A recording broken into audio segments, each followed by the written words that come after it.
अस्सलाम वालेकुम, मैं हूं शाज़ेब खानज़ादा। मुल्क में कोरोना के केसेस बढ़ रहे हैं, खदशात जन्म ले रहे हैं कि दोबारा पाबंदियां ना लग जाएं। आज वज़ीर आज़म की सरबराही में कौमी राब्ता कमेटी का इजलास हुआ, जिसमें कौमी राब्ता कमेटी ने national command and operation centre के तमाम इकदाम की तौसीक कर दी है, जिसमें मास्क पहनने पर अमल दरामद कराना, मार्केट्स, रेस्टोरेंट्स, शादी हॉल्स को 10 बजे बंद कराना शामिल है। वज़ीर आज़म ने NCOC को हिदायत जारी की हैं कि वो तमाम स्टेक होल्डर्स की मुशावरत से आइंदा का लाए अमल मुरत्तिब करे और ज़रूरी हिदायत जारी करे। इसके अलावा आज वज़ीर आज़म ने वाज़ेह ऐलान किया है कि अगर कोरोना बढ़ा भी तो सनतें और बिजनेसेस बिल्कुल बंद नहीं करेंगे। मुल्क लॉकडाउन का मुतहम्मिल नहीं हो सकता, एहतियाती तदाबीर अपना कर अपनी सनतों को चलाएंगे।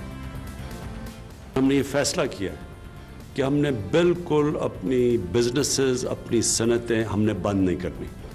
हम सिर्फ वो चीज़ें रोकेंगे अगर ये खुदा ना खास्ता बढ़ती गई, जो मसलन जिससे हमारी बिजनेस को नहीं और सनतकारी को नहीं नुकसान पहुंचता। बाकी हमने अपनी बिजनेसेस और अपनी सनत चलाएंगे, लेकिन SOPs के साथ। दूसरी जानिब ये तशवीश भी है कि कोरोना के केसेस में इजाफे की वजह से तालीमी इदारों का शेड्यूल क्या होगा। तालीमी इदारे बंद किए जाएंगे या खुले रहेंगे। बाजारों, मार्केट्स और शादी हॉल्स का क्या होगा। पाकिस्तान में खित्ते के दूसरे ममालिक के मुकाबले में सूरत हाल बेहतर है, मगर कुछ दिनों से यहाँ कोरोना केसेस में इजाफा हो रहा है और अमवात की तादाद भी बढ़ रही है। मुसलसल 2 रोज से 1000 से ज़ायद केसेस रिपोर्ट हो रहे हैं। गुज़िश्ता 24 घंटों में मुल्क में 27,984 कोरोना के टेस्ट किए गए, जिनमें 1,167 टेस्ट मस्बत आए हैं, जबकि गुज़िश्ता 24 घंटों के दौरान कोरोना से 14 अमवात हुई। 430 अफराद सेहतयाब हुए। मगरबी ममालिक में कोरोना की दूसरी लहर की वजह से दोबारा लॉकडाउन शुरू हो रहा है। केसेस के रिकॉर्ड टूट रहे हैं। पाकिस्तान में इस हवाले से क्या मामलात रहेंगे। आज बहुत अहम इजलास हुआ जब वज़ीर आज़म ने यह अनाउंस किया कि लॉकडाउन नहीं होगा, मगर उस इजलास में क्या फैसले हुए हैं। हमारे साथ मौजूद हैं असद उमर साहब, जो कि सरबराह हैं NCOC और वफाकी वज़ीर बराए मनसूबाबंदी और तरक्की हैं। असद उमर साहब, बहुत शुक्रिया। असद उमर साहब, बहुत अहम इजलास था। वज़ीर आज़म ने अनाउंस कर दिया कि अगर कोरोना बढ़ा भी तो लॉकडाउन दोबारा नहीं होगा इंडस्ट्री का और मुल्क की मईशत का। क्या ये इस वजह से है कि नहीं नजर आ रहा कि जिस तरीके से दूसरे ममालिक में कोरोना बहुत तेजी से फैल रहा है, पाकिस्तान में कोरोना में इजाफा जरूर हो रहा है मगर उतना तेजी से नहीं होगा, या फिर आपको लगता है कि फैसलों में तब्दीली आने वाले दिनों में आ सकती है सूरत हाल को देखते हुए? देखिए, इसके अंदर शाज़ेब, मुझसे पहले भी जब लोग पूछा करते थे कि क्या मुमकिन है कि पाकिस्तान में दूसरी लहर आए, तो मैं हमेशा ये जवाब देता था कि बिल्कुल मुमकिन है। अब वो उसका इन्हिसार हमारे अपने ऊपर है। अगर हम बड़ी सादा सी जो हिफाजती तदाबीर हैं उनके ऊपर अमल करेंगे तो अल्लाह ताला ने पहले भी करम किया है और उम्मीद है कि आगे भी हालात ज़्यादा ख़राब नहीं होंगे। लेकिन हमने देखा कि पिछले चंद हफ्तों के अंदर लोगों ने ये फैसला कर दिया अपने जहन के अंदर कि कोरोना ख़त्म हो गया है और हिफाजती तदाबीर के ऊपर अमल दरामद बिल्कुल कम हो गया, और उसका नतीजा भी हमने देख लिया है। पिछले सितंबर के शुरू से अगर मैं देखूं तो हमारे यहाँ जो केसेस की तादाद है, जो पॉजिटिविटी रेशो है, अमवात जो हैं, वो सब में 2 गुना से ज़्यादा का इजाफा हुआ है। अभी भी अल्हम्दुलिल्लाह बाकी खित्ते के मुकाबले में और दुनिया के मुकाबले में बहुत बेहतर हालात हैं, लेकिन जहां पर हम थे उससे खराबी नजर आई है।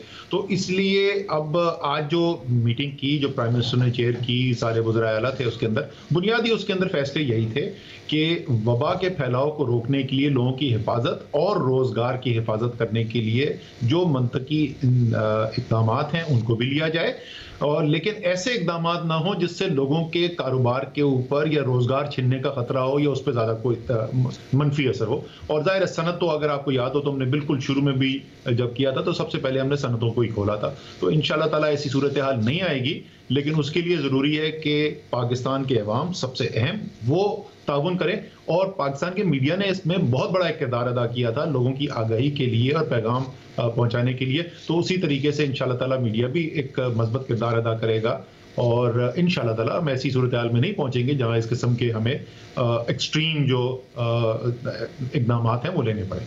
अच्छा, और ये लॉकडाउन और दूसरे मामलात के हवाले से जो वाज़ेह फैसला है वो सिर्फ सनतों के हवाले से है, क्योंकि मॉल्स की सिर्फ टाइमिंग बदली गई, मगर आप कह रहे हैं कि चाहे मॉल्स हों या मुख्तलिफ मार्केट्स हों, ट्रांसपोर्ट हो, शादी हॉल्स हो, स्कूल्स हो, इनको बंद करने के हवाले से कोई फैसला नहीं होगा।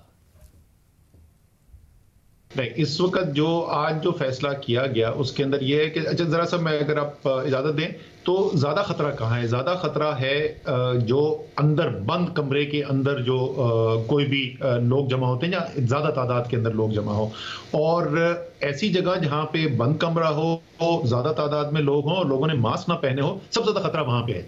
अब शादी की तकरीबात के अंदर जहाँ पे खाना सर्व हो रहा है, ये तो मुमकिन ही नहीं है कि लोग मास्क पहने। वो जाहिर है कि खाने के लिए तो मास्क नहीं पहनेंगे अगर वो अंदर आते हुए मास्क पहन कर भी आए थे।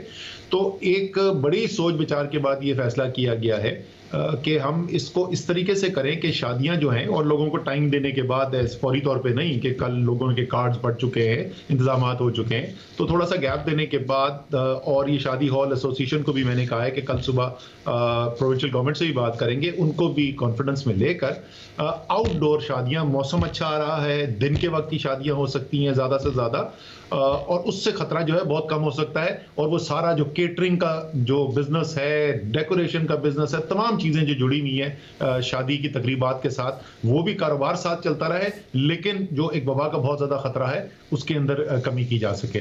बाकी उसके अलावा इस वक्त जो है मार्केट्स वाला का 10 बजे का एक लिमिट हमने ज़रूर लगाई है, लेकिन ज़्यादा जो जोर आज दिया गया है और एक जो बड़ा फैसला किया गया कल उसकी प्रोविंशियल गवर्नमेंट के साथ, सूबाई हुकूमतों के साथ उसकी तफसील वर्कआउट करके किया जाएगा, वो मास्क के पहनने के ऊपर है।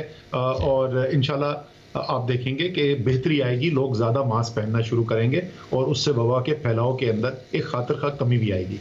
मतलब अगर मास्क और एहतियात का मुतालबा पहले भी करते रहे, अब भी जो दूसरी लहर आई है उसमें कहा जा रहा है कि बेएहतियाती की वजह से ये हो रहा है, तो लाजमी करार देना, और अगर ना कोई पहने और SOPs की पासदारी कोई ना करे, चाहे वो अवाम हो या फिर मुख्तलिफ ऑर्गेनाइजेशंस हों, तो उनके ऊपर कोई जुर्माना आयद किया जाना, क्या ये वाले मामलात भी ज़ेर गौर हैं कि सवाबदीद पर ना छोड़ा जाए अवाम की या मुख्तलिफ इदारों की?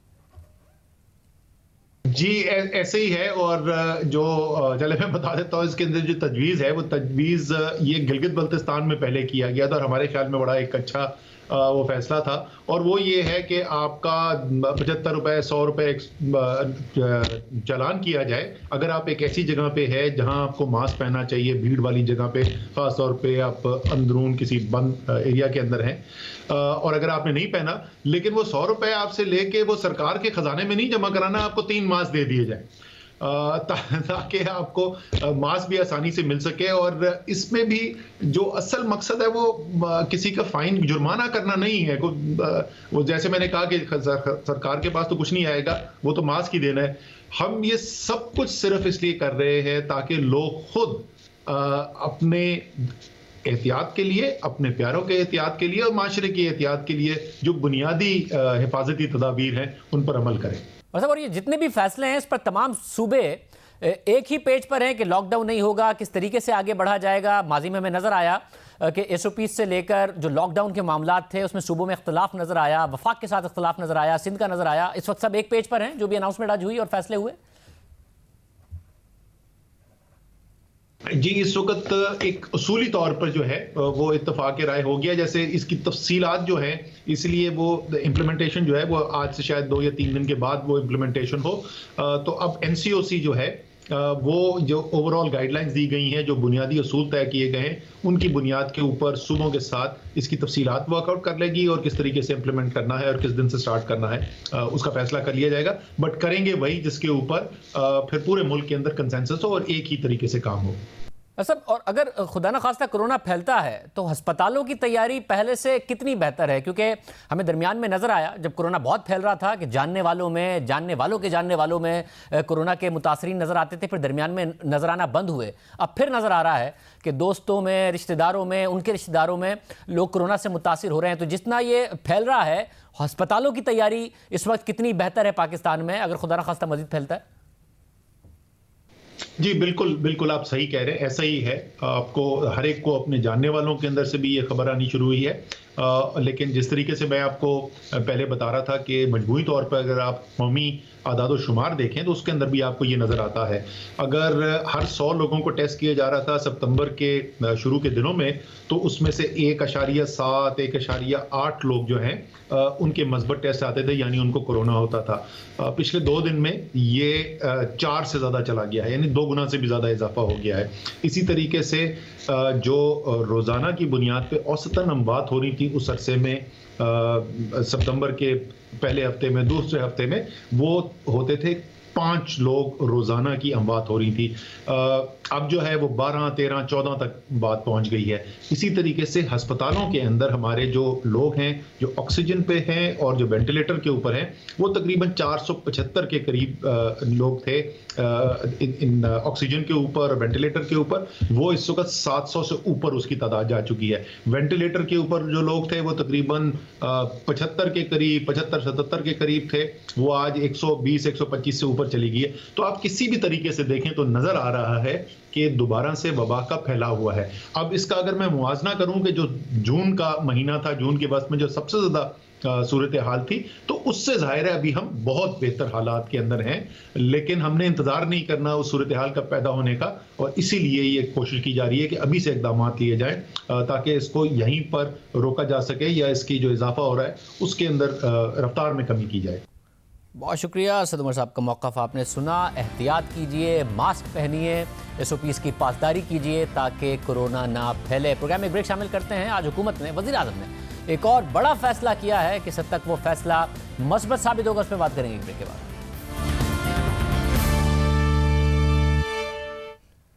मुल्क में शरह सूद कम है। कोरोना के दौरान स्टेट बैंक ने इंडस्ट्री और कारोबार के तहफ़्फ़ुज़ के लिए पैकेज भी दिए और अब हुकूमत कारोबार के फैलाव के लिए इक़दामात कर रही है।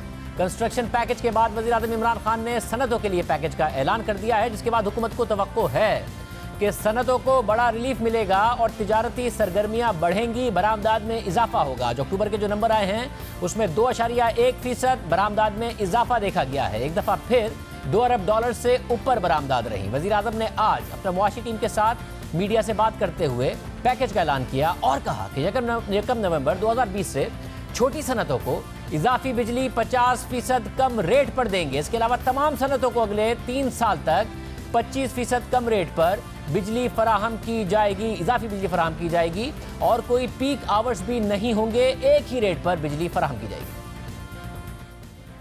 हमने फैसला किया है कि 1 नवंबर से, संडे से, पिछले संडे से जो छोटा सनत है, जो छोटी सनत है, जो स्मॉल और मीडियम इंडस्ट्री है, उसके लिए जो इजाफी बिजली, यानी वो जो मसलन पिछली नवंबर को जो उनका बिजली का बिल आता था, उस बिल से जो भी इजाफी बिजली वो इस्तेमाल करेंगे उसको हम अगली 30 जून तक 50% कम रेट पे बिजली देंगे। मसलन अगर 16 रुपए यूनिट पे बिजली वो ख़रीद रहे थे तो वो 8 रुपए पे अब इजाफी बिजली उनको चार्ज किया जाएगा। सारी इंडस्ट्री अगले 3 साल के लिए 25% कम रेट पे हम उनको इजाफी बिजली देंगे और कोई अब सारे ऑफ पीक आवर होंगे, कोई अब पीक आवर नहीं है, तो सारा 24 घंटे अब अपनी फैक्ट्रियां चला सकते हैं। इससे जहां सनतों को फ़ायदा होगा और सनतकार के लिए एक मौका है कि वो अगर अपनी इंडस्ट्री में अपनी सनत को मज़ीद तोसी दे तो पिछले साल से ज़्यादा बिजली इस्तेमाल करे तो उसे वो बिजली सस्ती पड़ेगी। अगर अपने कैप्टिव पावर प्लांट्स की जगह हुकूमत की बिजली इस्तेमाल करे तो इजाफी बिजली सस्ती पड़ेगी, हुकूमत सब्सिडी देगी, मगर वहीं हुकूमत को भी फ़ायदा होगा। पाकिस्तान में बिजली की पैदावारी इस्तेताअत में मुसलसल इजाफा हुआ है, मगर बिजली की खपत में बदकिस्मती से कमी आई है हालिया सालों में। आरिफ हबीब लिमिटेड की रिपोर्ट के मुताबिक पाकिस्तान में बिजली की खपत में 2015 से 2018 तक औसतन 10% का इजाफा होता रहा, मगर गुज़िश्ता बरस ये इजाफा नहीं हुआ और रवा बरस के 9 माह में गुज़िश्ता बरस के मुकाबले में बिजली कम इस्तेमाल हुई, यानी खपत कम हुई। अब बिजली की पैदावारी इस्तेताअत बहुत बढ़ गई है, मगर बिजली पैदा करने वाले कारखानों को कैपेसिटी पेमेंट भी दी जा रही है। मगर अगर बिजली की खपत कम होती है तो इसका मतलब है कि दूसरी मुआशी सरगर्मियाँ कम हुई और बिजली होने के बावजूद इस्तेमाल नहीं हुई, यानी पैसे ज़ाया हुए, कैपेसिटी पेमेंट्स में पैसे ज़ाया हुए और बिजली इस्तेमाल नहीं हुई। मगर अब इन इक़दामात की वजह से अगर इंडस्ट्री ज़्यादा बिजली इस्तेमाल करती है, एक्सपेंशन करती है, तो हुकूमत को भी बिजली के ज़्यादा इस्तेमाल से आने वाले सालों में फ़ायदा होने का इम्कान है। मारूफ सनतकार आरिफ हबीब साहब हमारे साथ मौजूद हैं। आरिफ हबीब साहब, बहुत शुक्रिया शो में ज्वाइन करने के लिए। आरिफ हबीब साहब, इंडस्ट्री का, हुकूमत का कितना फ़ायदा है इस पैकेज की वजह से, किस तरह देख रहे हैं आप? आई थिंक ये बहुत सेंसिबल स्टेप है गवर्नमेंट की तरफ से, और मुझे इससे जाहिर होता है कि गवर्नमेंट जो है वो सोचती है, हिसाब किताब करती है, क्योंकि मेरी नज़र में हुकूमत को इससे फ़ायदा ही होगा। नुकसान नहीं होगा। इंडस्ट्री के लिए कुछ कॉस्ट जो है वो कम हो जाएगी, क्योंकि अब वो जो पीक के अंदर कुछ लोग बंद कर देते थे, कुछ की कॉस्ट जो है वो आती थी ज्यादा, तो वो कॉस्ट जो है वो मार्जिनल सी जो है वो कम हो जाएगी और इंडस्ट्री जो है चलेगी। दूसरा, जब उन्होंने एडिशनल कंजम्पशन पे जो रिडक्शन की है इंडस्ट्री के लिए और स्मॉल इंडस्ट्रीज के लिए, दोनों के लिए, आई थिंक वो भी बड़ा सेंसिबल स्टेप है, क्योंकि मुझे तो लग रहा है नेट बेसिस पे गवर्नमेंट उसका बेनिफिशियरी होगा। आपको तो पता ही है कि हम कैपेसिटी पेमेंट जो है वो दे रहे हैं बगैर जो है वो इलेक्ट्रिसिटी प्रोड्यूस किए, जो अबाउट मुझे लगता है कि हम देख रहे थे, इसको कैलकुलेट कर रहे थे तो 9 रुपए बनता था पर यूनिट, और अब वो जो है 9 रुपए पे जो है वो ये बिजली फराहम करेंगे विद सब्सिडी, तो उससे जो है वो जो फ्यूल की कॉस्ट है शाहजेब, वो तकरीबन 6 रुपए पड़ती है यूनिट की, तो 6 रुपए की जो एडिशनल कॉस्ट करेंगे उसकी उनको 9 रुपए जो है वो मिलेंगे। तो आई थिंक एक अवेलेबिलिटी भी ज्यादा हो जाएगी, कॉस्ट जो है वो कंज्यूमर के लिए कुछ जो है वो कम हो जाएगी, और उससे आई बिलीव के इकोनॉमिक एक्टिविटी में जो है वो बेहतरी आएगी, और जो हम कहते हैं कि कॉस्ट ऑफ प्रोडक्शन में डेफिनेटली इसका कंट्रीब्यूशन होगा उसमें कुछ कमी लाने में। और ये बताइएगा, ज़्यादा पुरानी बात नहीं है, ये हुकूमत आई और शरह सूद को 13.25% तक ले गई। आपने भी कहा, दूसरे इंडस्ट्रियलिस्ट भी कहते थे कि जी एक्सपेंशन तो बाद में होगी एक्सपोर्ट के लिए, हमने जो मौजूदा इस वक्त इंडस्ट्री है उसको बचाना मुश्किल हो गया है, इतनी इस हुकूमत के आने के बाद कॉस्ट बढ़ गई है। मगर अब शरह सूद 7% पर है। स्टेट बैंक ने बहुत सारे पैकेजेस भी दिए इंडस्ट्री के लिए, अब सीमेंट की सेल्स बढ़ रही हैं, स्टील की सेल्स बढ़ रही हैं, एक्सपोर्ट का भी पोटेंशियल नजर आ रहा है। तो इन इकदाम की वजह से आप समझते हैं कि इंडस्ट्री की एक्सपेंशन का एक माहौल पाकिस्तान में बन रहा है? जी, आई थिंक ये जो इंटरेस्ट रेट का कम होना, और आई थिंक ये जो टर्फ का जो है जो फाइनेंसिंग फैसिलिटी स्टेट बैंक ने 1% पे जो है वो ऑफर की है, वो तो बहुत ज्यादा लोगों को जो है वो इंसेंटिवाइज करता है कि जितना जल्द से जल्द जो है वो एक्सपेंशन कर लें, उसके अंदर BMR कर लें अपनी इंडस्ट्री में, क्योंकि अगर 10 साल तक का जो है वो स्टेट बैंक का 1% और बैंक का अगर आप स्प्रेड मिला दें 1-2% और, तो अगर 3% भी आपके लिए जो है वो 10 साल के लिए पैसा मिल रहा हो, तो ये तो बहुत ही ज्यादा आई थिंक बड़ा बेनिफिट है। तो और इंटरेस्ट रेट का जो है वो कम हो जाना, और फिर ये सब चीजें होने की वजह से कुछ हम ये भी देख रहे हैं कि डिमांड भी जो है वो इकोनॉमी में बढ़ी है। जिस तरह आपने बताया कि सीमेंट में जो है कि डिमांड में इजाफा हुआ है, स्टील की डिमांड में इजाफा हुआ है, ऑटोमोबाइल की डिमांड में, फिर ये है कि लकीली टेक्सटाइल की जो है वो एक्सपोर्ट डिमांड में भी जो है वो इजाफा हुआ है, तो टेक्सटाइल सेक्टर भी जो है वो बड़ा ही अपबीट है। तो ये चीजें इब्तिदा अच्छी है, ये आई थिंक ये इसकी आगे ये इसको सस्टेन करना चाहिए और मुसलसल मेहनत करनी चाहिए कि ये सारे के सारा माहौल जो है वो सस्टेन करे, और फर्दर रियल इन्वेस्टमेंट जो है वो इकोनॉमी में मजीद हो, बाहर से भी पैसे आए, नॉन रेजिडेंट पाकिस्तानीज का इंटरेस्ट बढ़े। तो ये सब चीजों के लिए आई थिंक और भी मेहनत करने की जरूरत होगी। बहुत शुक्रिया, आरिफ रहीम साहब हमारे साथ मौजूद थे। प्रोग्राम में ब्रेक शामिल करेंगे, उसके बाद जिक्र होगा हुकूमत के लिए एक और स्कैंडल सर उठा रहा है, एक और स्कैंडल जो बर वक्त फैसले ना करने की वजह से होगा, गंदम और चीनी की तरह एक और स्कैंडल है, वो बात करेंगे ब्रेक के बाद।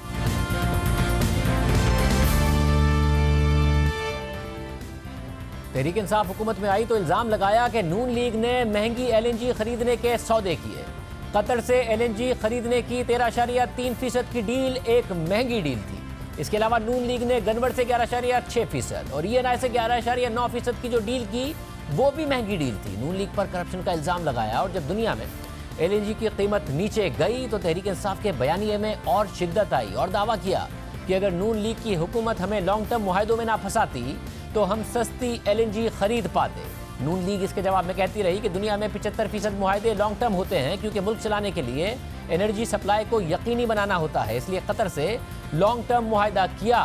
स्पॉट प्राइसेस तो ऊपर नीचे होती रहती हैं। साथ ही नून लीग ने दावा किया कि कतर से जब मुआहदा किया गया तो उस वक्त का सस्ता तरीन मुआहदा था। मगर साथ ही तहरीक इंसाफ ने नून लीग के दौर में लगाए गए LNG टर्मिनल्स पर भी सवाल उठा दिया कि वो टर्मिनल लगाने वाली कंपनियों को कम से कम गारंटी देकर लगाए गए, महंगे हैं हम सस्ते लगाएंगे और बगैर गारंटी के लगाएंगे। नून लीग ने मौक़िफ़ दिया कि सस्ता तरीन टर्मिनल लगाया, कम तरीन मुद्दत में लगाया और पूरी कैपेसिटी पर चल रहा है, इसलिए सस्ता तरीन पड़ रहा है।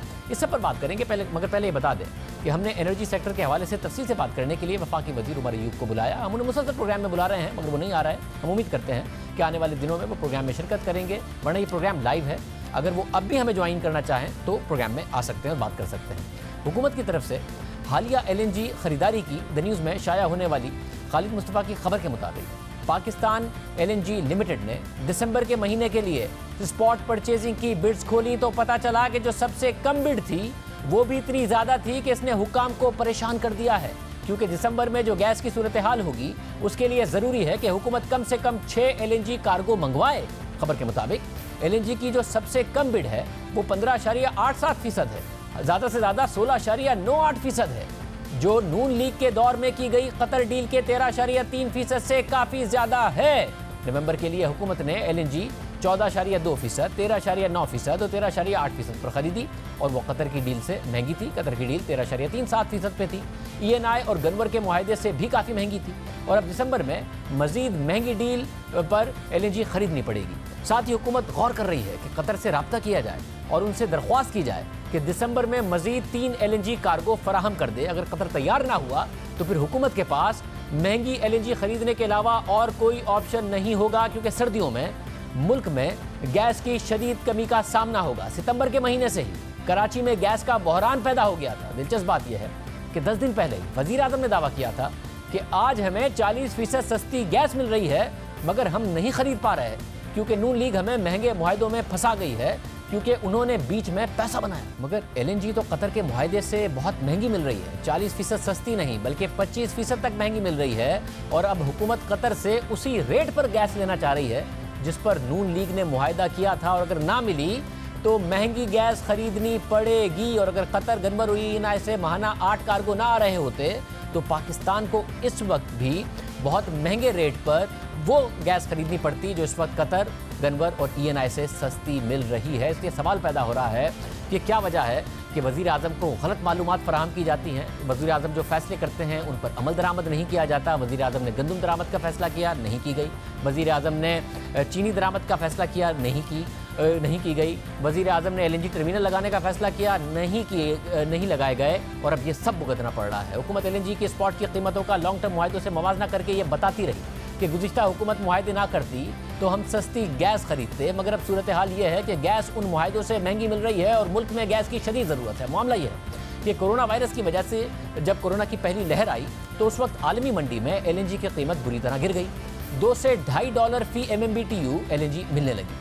नून लीग के साबिक वज़ीर ख़ज़ाना मिफ्ता इस्माइल के मुताबिक गर्मियों में तहरीक इंसाफ की हुकूमत ने सस्ती LNG खरीदी और हम पर करप्शन का इल्ज़ाम लगा दिया। अब हुकूमत महंगे LNG कार्गो खरीद रही है और अलमिया यह है कि जब LNG की कीमत बहुत कम थी तो हुकूमत $2.5 फी MMBTU पर ख़रीद सकती थी, मगर उसने नहीं खरीदी। अब ये कीमत $6 हो गई है।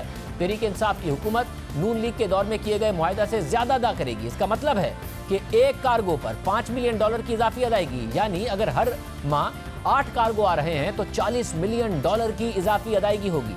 मिफ्ता इस्माइल के इल्ज़ाम पर वज़ारत तवानाई का मौक़िफ़ सामने आया। उन्होंने कहा कि मिफ्ता इस्माइल का LNG के हवाले से बयान सच्चाई पर मबनी नहीं है। LNG की कीमतें आलमी मंडी में तब्दील होती रहती हैं। सर्दियों में LNG की कीमतें उमूमन ज़्यादा होती हैं। अगस्त और सितंबर में $2 फी MMBTU पर सस्ती LNG खरीदी गई। पिछले 2 साल में LNG औसतन 4.07 से $9.54 फी MMBTU पर खरीदी गई। वज़ारत तवानाई के मुताबिक गुज़िश्ता हुकूमत की जानिब से किए गए LNG मुआहदे के अख्तिताम तक नया मुआहदा नहीं किया जा सकता।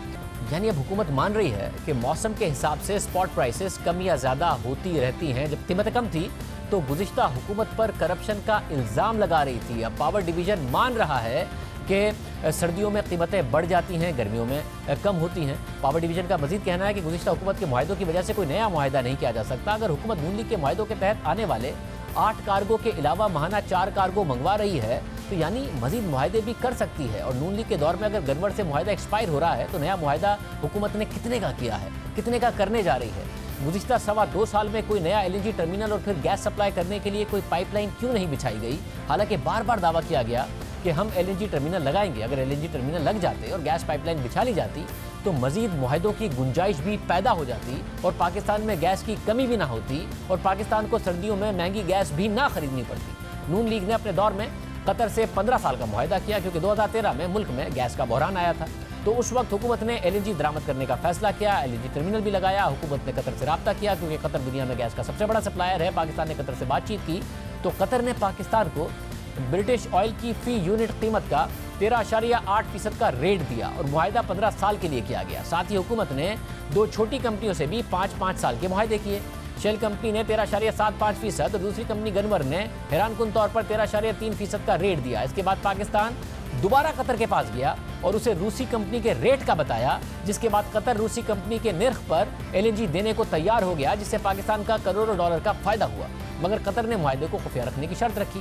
कतर LNG का बड़ा एक्सपोर्टर था और एक्सपोर्टर है। कतर को डर था कि दीगर ममालिक भी यही रेट तलब करेंगे, इसलिए यह मुआहिदा खुफिया रखा गया और पाकिस्तान का जो कतर से मुआहिदा था वो खित्ते में कमतरीन रेट पर था। तहरीक इंसाफ नून लीग से मुआहिदा सामने लाने का मुतालबा करती रही, करप्शन का इल्ज़ाम लगाती रही, मगर जब खुद तहरीक इंसाफ हुकूमत में आई तो मुआहिदा सामने नहीं लाई। इस हवाले से 9 सितंबर 2018 को अमरीकी इदारे ब्लूमबर्ग में भी एक रिपोर्ट शाया हुई। ब्लूमबर्ग के मुताबिक पाकिस्तान ने गैस सप्लाई कंपनियों में मुकाबले की फिजा पैदा करके LNG के मुआहिदों में $600 मिलियन बचाए हैं। रिपोर्ट में दावा किया गया कि जब कतर ने 2 साला मुज़ाकरात के बाद पाकिस्तान के लिए LNG की कीमतें कम करने से इनकार किया तो 2015 के आखिर में पाकिस्तान ने ओपन मार्केट से रुजू करने का फैसला किया, जिसकी बिड में दीगर बड़ी कंपनियां भी कूद पड़ी। इसी दौरान कतर की कंपनियों से मुज़ाकरात भी जारी रहे। ऐसी सूरत में जब टेंडर जारी किया गया तो ज्यादा से ज्यादा कंपनियां शरीक हुईं और कम से कम बोली की पेशकश सामने आई। इस हिकमत अमली से पाकिस्तान कतर गैस से कीमतें कम कराने में कामयाब हो गया और पाकिस्तान को $610 मिलियन की बचत हुई। टेंडर के बाद पाकिस्तान ने कतर के सामने रशियन ग्रुप की सबसे कम बिड को रखा, जिसके बाद कतर इसी कीमत पर पाकिस्तान को LNG सप्लाई करने पर रजामंद हो गया। इसके बावजूद पाकिस्तान ने रूसी कंपनी को पहला टेंडर जारी करके कुछ गैस उससे खरीदी, लेकिन दूसरे टेंडर में कतर ने रूसी कंपनी से ज्यादा अच्छी पेशकश देकर ये टेंडर हासिल कर लिया। अब जरूरत इस बात की है कि इल्जाम तराशी से निकलकर मजीद LNG टर्मिनल्स लगाए जाएं, गैस पाइपलाइन बिछाई जाए और मुल्क में गैस की कमी पूरी करने के लिए इकदाम किए जाएं। पूरा में ब्रेक शामिल करते हैं। एक और अहम खबर है कराची के हवाले से बात करेंगे। दुनिया का तीसरा बड़ा शहर कराची ना सिर्फ पब्लिक ट्रांसपोर्ट से महरूम है बल्कि इंफ्रास्ट्रक्चर नाम की कोई चीज़ नज़र नहीं आती। पंजाब को 3 मेट्रो बस प्रोजेक्ट्स मिले, अब वहाँ ऑरेंज लाइन ट्रेन भी शुरू हो चुकी है। पेशावर को BRT मिली, लेकिन कराची के हिस्से में कुछ नहीं आया। सिंध में 12 साल से पीपल्स पार्टी की हुकूमत है और इस वक्त कराची का ट्रांसपोर्ट सिस्टम दुनिया के बदतरीन ट्रांसपोर्ट सिस्टम में शुमार होता है। बसें चलने के काबिल नहीं हैं, सड़कें या तो बनती नहीं हैं, लेकिन बनती हैं तो टूट जाती हैं। ट्रांसपोर्ट प्रोजेक्ट्स सालों से इल्तवा का शिकार हैं। मुद्दतों तक प्रोजेक्ट्स के लिए सड़कें बंद होती हैं, दोबारा खुलती हैं, मगर प्रोजेक्ट नहीं बना होता। आए रोज सूबाई हुकूमत नई बसेस सड़कों पर लाने का ऐलान करती रही है। बसेस तो नहीं आई, मगर ऐलान की मुद्दत पूरी होने के बाद नया ऐलान जरूर सामने आता रहा है। और अब ब्लूमबर्ग की एक रिपोर्ट में कराची को सियासी यतीम कहा गया है। गुज़िश्ता रोज ब्लूमबर्ग से वाबस्ता सहाफ़ी वसीम अंगी की एक रिपोर्ट शाया हुई, जिसमें तहकीक के मुताबिक कराची का ट्रांसपोर्ट सिस्टम दुनिया के बदतरीन सिस्टम्स में शुमार होता है। और जब हमने इस तहकीक का जायजा लेने की कोशिश की तो रिपोर्ट के मुताबिक पता चला कि ट्रांसपोर्ट सिस्टम के हवाले से कराची का नंबर 100 शहरों के मुकाबले में 97 नंबर पर था, यानी बदतरीन सतह पर था। ब्लूमबर्ग की रिपोर्ट के मुताबिक दहाइयों पुरानी बसेस पर कराची की 42% आबादी इंतजार करती है। सड़कें टूटी हुई हैं, सिग्नल का इंतजाम ऑटोमेटेड नहीं है और ये शहर पाकिस्तान की आमदनी का आधा कमाता है। रिपोर्ट के मुताबिक गुज़िश्ता सालों के दौरान कई बस प्रोजेक्ट्स का ऐलान किया गया, लेकिन या तो वो शुरू ही नहीं हुए या वो बरकरार ही नहीं रह सके। जबकि ग्रीन लाइन बस प्रोजेक्ट, जिसका 6 साल पहले ऐलान किया गया था, वफाकी हुकूमत के मुताबिक वो अगले साल मुकम्मल होगा।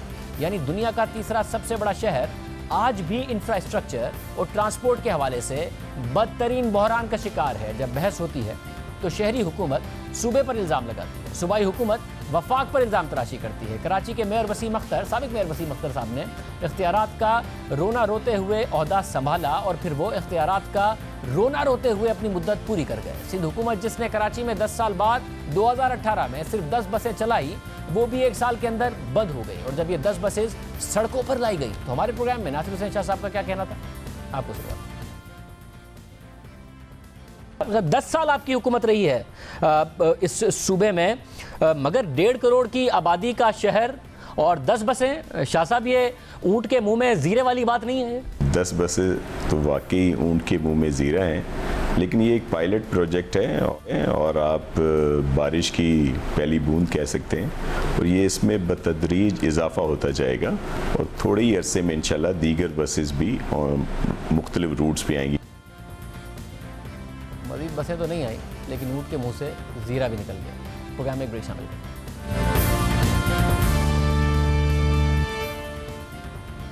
2 साल से जायद हो गए हुकूमत डीजी सिविल एविएशन की मुस्तकिल बुनियादों पर तैनाती नहीं कर सकी और इस अहम ओहदे को एडहॉक तरीके से चला रही है। और ये एक और मामला है जिसमें हुकूमत बार बार दावा और वादा करती है और पूरा नहीं करती है। हालांकि रवा साल PIA और पाकिस्तानी पायलट्स को तारीख के मुश्किल तरीन हालात का सामना करना पड़ा। गैर जिम्मेदाराना हुकूमती बयानात की वजह से दुनिया भर में पाकिस्तान की साख मुतासिर हुई PIA और पाकिस्तानी पायलट्स को बदनामी का सामना करना पड़ा। कई मुमालिक ने PIA की परवाज़ों पर पाबंदी लगा दी। कई एयरलाइंस ने पाकिस्तानी पायलट्स और अमले को काम करने से रोक दिया, मगर इस दौरान पाकिस्तान सिविल एविएशन अथॉरिटी बगैर किसी मुस्तकिल सरबराह के काम करती रही।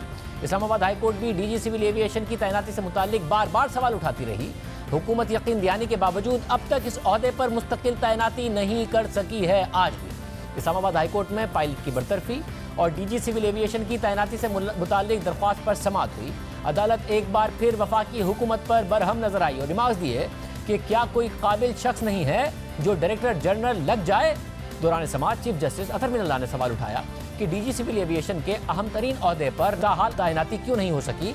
क्या वफाकी हुकूमत इतनी अहम रेगुलेटरी अथॉरिटी को फंक्शनल नहीं करना चाहती। ये वफाकी हुकूमत की नाअहली है कि इस अहम ओहदे पर तैनाती नहीं हो सकी। डिप्टी अटॉर्नी जनरल की जानिब से दी जाने वाली वजूहात भी इत्मीनान बख्श नहीं। चीफ जस्टिस ने रिमार्क्स दिए कि पायलट्स और कौमी एयरलाइन के नुकसान की वजह से अदालत के सामने मुफाद आमा का मामला है।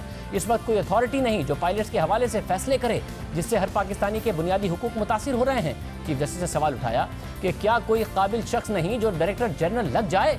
चीफ जस्टिस अतर मिनल्लाह ने मजीद कहा कि पायलट्स के मामले को रेगुलेटर ने देखना है। अगर डीजी होता तो उसकी जिम्मेदारी भी उसी पर होती। अदालत ऐसा कोई ऑर्डर जारी नहीं करेगी जो इसके दायरे में नहीं आता। दौरान समाअत चीफ जस्टिस के रिमार्क सामने आए कि गैर जिम्मेदाराना बयान की वजह से नेशनल एयरलाइन का वकार मजरू हुआ है। समाअत के आखिर में अदालत ने सेक्रेटरी सिविल एविएशन और अटॉर्नी जनरल को अगली समाअत में पेश होने का हुक्म दिया और समाअत 24 नवंबर तक मुलतवी कर दी। Islamabad high court DG civil aviation की तैनाती से मुताल्लिक मुसलसल सवाल उठा रही है। वफाकी हुकूमत ने 24 सितंबर को यकीन दहानी कराई थी कि 4 हफ्तों में डीजी सिविल एविएशन अथॉरिटी की तैनाती का अमल मुकम्मल कर लिया जाएगा, मगर 4 हफ्ते गुजरने के बाद भी मुस्तकिल डीजी की तैनाती नहीं हो सकी है। आज के प्रोग्राम में इतना ही, इजाज़त दीजिए।